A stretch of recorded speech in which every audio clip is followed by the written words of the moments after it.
এই সেই ভিডিও যে ভিডিওর কারণে ১ মাস জেল খাটিয়েছিল। সো বকর না করে আমরা সম্পূর্ণ ভিডিওটি দেখব।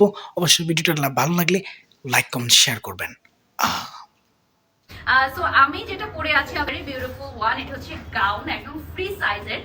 হ্যাঁ, এটা একটা ফুল সাইজের, এটা কথা বুঝুন না। তো বাংলাদেশের দর্শক আন্নারা জানেন না যে প্রেগনেন্ট অবস্থায় আপু আইলে যে ঠিক। লাইভ করতো, মানে কাপড় বেচতো, কথা বুঝিনি, যেটারে কয় ব্যবসা, না সরি, যেটারে কয় ব্যবসা।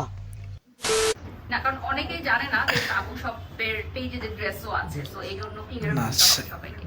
হ্যাঁ, আপু অনেকে এটা জানে না যে আমি প্রেগনেন্ট অবস্থায় হেডের মধ্যে বাচ্চা লই আইসেন, কত কষ্ট করি আমি ব্যবসা করতেন, কথা বুঝিনি। তো এটাও আমি ক্লিয়ার করে সবার জানা দিতেছি, আপনারা লগে থান। তার আগে হেপুটির পরিচয়টা আমরা একটু জানিয়ে। সাধারণত এই ভিডিওটা করার কারণে কিন্তু তাকে ১ মাস জেল খাটানো হয়েছিল। কারণ হারুন আঙ্কেলকে দিয়ে তাকে জেল খাটানো হয়েছিল। কারণ হারুন আঙ্কেল তার পরিচিত ছিল, খুব আপনজন ছিল। এইজন্যে এই মেয়েটি কিন্তু তাকে এই ১ মাস জেল খাটিয়েছিল। সাধারণত ছেলেটি মারা গিয়েছে। সো দোয়া করি আল্লাহ যেন তাকে জান্নাত দান করেন।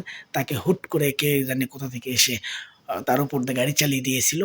গাড়ি চালিয়ে দিয়ে তাকে হত্যা করা হয়েছে। সো আল্লাহ যেন তাকে জান্নাত দান করেন। সবাই আমার এই কবির ভাইয়ের জন্য দোয়া করবেন, সে যেন জান্নাতবাসী হন।